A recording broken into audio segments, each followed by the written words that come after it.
In today's lesson, I am going to discuss about the retrosynthetic analysis in organic chemistry. It is very important section. Now, before going to retrosynthetic analysis, let us do this simple example to understand this method. Now, let us go to this example. This is simple alcohol ethanol and this is alkene. Now, this is actually straightforward single step conversion. Here you can get the idea that which kind of reagents would be used. So if we simplify the situation, this is a dehydration and alcohol is converted to alkene. So we can use simple dehydrating agent, something like anhydrous aluminium oxide, or it is called as alumina, concentrated sulfuric. In both these reagents, we have to heat them and get the required alkene. If you look this example, this is a ketone, acetone, and this is secondary alcohol. Now again, this is simple. It is a one-step conversion. This involves reduction. So we can use sodium borohydride in methanol or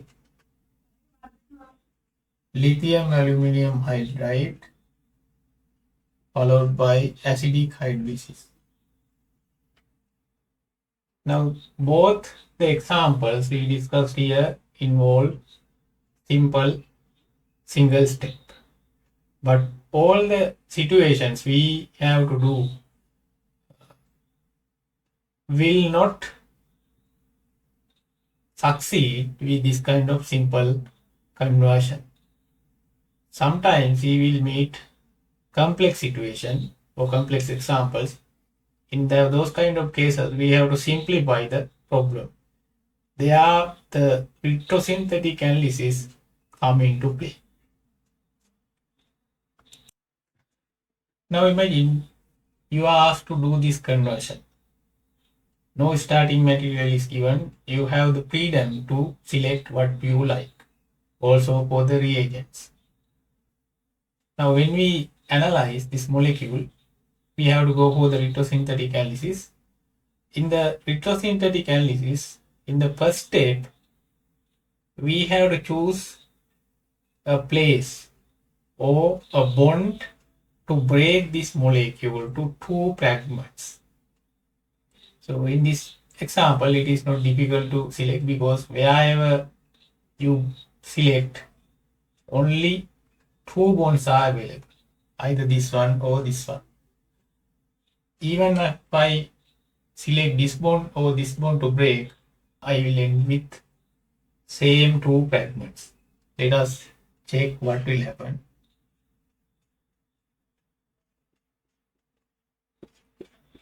So we can divide this to two carbon part and one carbon part. In the second step, we have to put the charges. Now, important thing is in organic chemistry, any kind of carbon-carbon bond or bond with any other heteroatom involves positive and negative charge. So we have to decide for which carbon should be taken for positive charge and negative charge. In this example also, it doesn't matter that where we should put the negative or positive. Now, I am going to put negative charge here and positive charge here. Other way also possible, but for this moment we will select this method.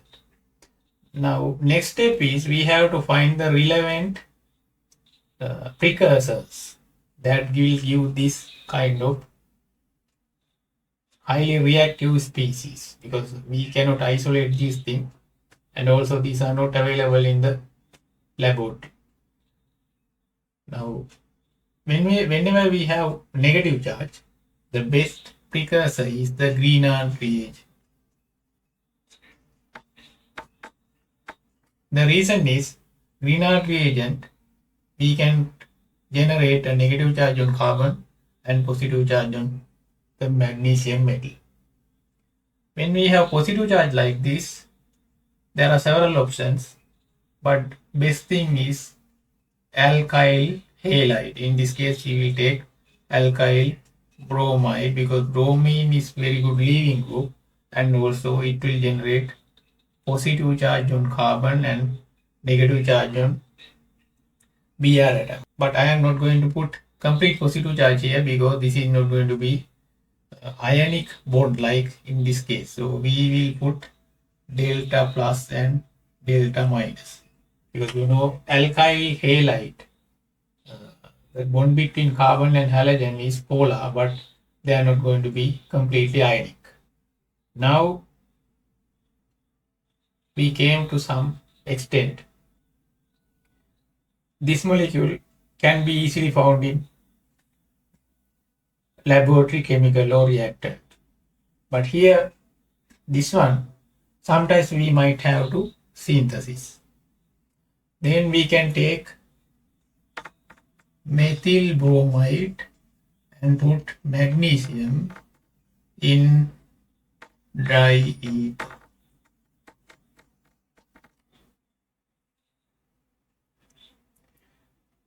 Now when we put these together,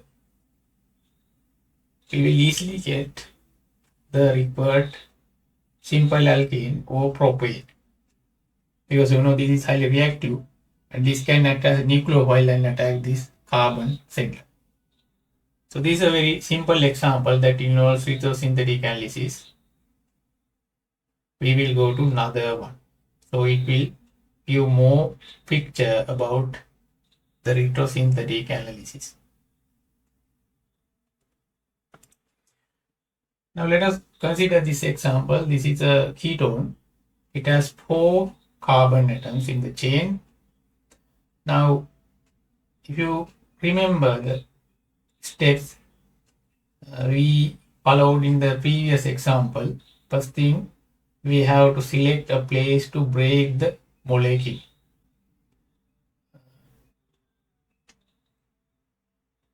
Now I am going to select this one.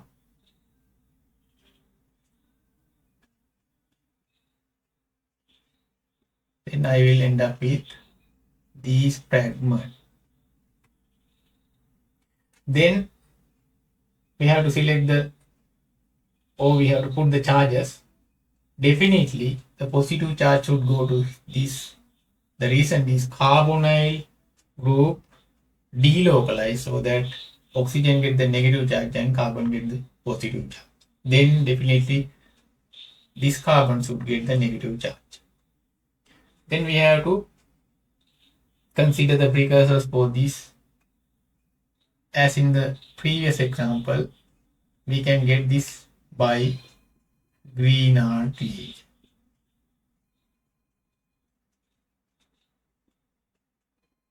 And this one, we have to be careful because when we select the precursors, we should not change the number of carbons. So there are 2 carbon atoms here.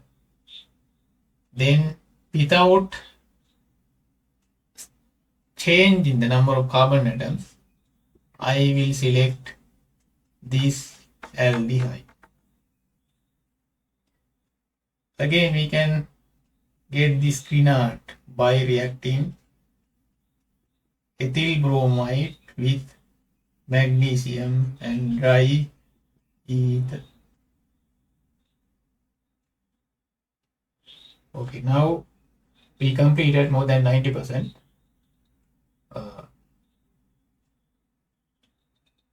Now let us look what will happen when we react these reagents together. When we react these together, we will get alcohol. Mind that once we react, we have to carry out acidic hydrolysis. That means after we add these together, not at once. Then we will get secondary alcohol. Then you should know what to do. We can oxidize this one to get the required E2. So we can use something like chromium trioxide. That is in the acidic medium, or potassium permanganate in the acidic medium, pyridinium chlorochromate, it is also possible, acidic potassium dichromate, something like those. Now I have done 2 examples. I am not going to do any more examples because I will do in a separate video. If you think this video is helpful for you, please go and subscribe my YouTube channel.